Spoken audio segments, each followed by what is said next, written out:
Paul, if you go back to Philippians, is speaking to the Philippians about not having anxiety, and he goes a little further than Jesus. He doesn't just tell them not to have any, he also gives them a very important practice, a very important piece of advice on how to overcome anxiety. And this is where this passage is particularly powerful for me personally. I just think it's really very, very inspired and inspiring. So when Paul says in verse 6 of Philippians, have no anxiety about anything, he doesn't just give them a negative command, he also gives them positive, something to do. In everything, by prayer and supplication with thanksgiving, let your requests be made known to God. So according to Paul, what is the antidote to anxiety? It's in every situation by prayer and supplication with what? Thanksgiving. To let your requests be made known to God. So do you need food? Do you need clothing? Do you need shelter? Absolutely. Pray to God about it. Supplicate God and ask Him for it. But even in the midst of deprivation, always make prayer with thanksgiving. Right? In other words, the antidote to anxiety is gratitude and prayer. Right? That's two antidotes, but they go together. A grateful prayer. I bring that up because it's very fascinating to note that the word thanksgiving here is Eucharistia.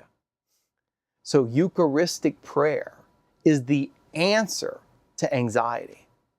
Bringing everything we struggle with, everything we deal with, all the vicissitudes and difficulties of this life, bringing them to God in prayer through Eucharistia, that is the antidote to a life of anxiety. And as I mentioned earlier, right, the word anxiety is very similar to the word for remember, right? Merimnao is the verb anxiety. And the reason for that is that we tend to be anxious about the things that we think about frequently. So if you want a little test for this, ask yourself, what are you always thinking about? What does your mind tend to, so to speak, loop around, right? What does it tend to go to? Another test is, what's the first thing you think about when you wake up in the morning, right? That will often reveal to you where your heart is, right? And what you're most attached to. But also, if you wake up with worry, that's a revelation of what you're anxious about. For example, one more example from the Gospels, Jesus uses the exact same verb in the story of Mary and Martha. So Martha is trying to get everything ready to serve Jesus, and Jesus says to her, Martha, Martha, you are anxious and troubled about many things, but there's one thing necessary. So, as St. Therese and other commentators, Gregory the Great, have pointed out, Jesus doesn't rebuke Martha for serving.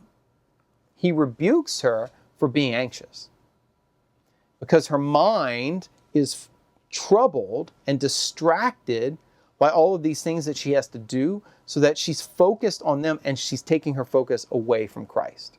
Right? Listening to Jesus is the one thing necessary. And if those other duties distract her and pull her mind and heart away from Christ, right, then they become a problem. They become, so to speak, an obstacle. I have more on that in my book, Introduction to the Spiritual Life. I've got a section on Martha and Mary and Jesus on that whole passage. For now, though, I just think it's fascinating and important that Paul, in this passage here, is saying that the antidote to having anxiety is not just to pray, but to pray with gratitude. To pray with gratitude. To ask Christ, to ask the Lord, and make our supplications known to God, but to do it with Eucharistia.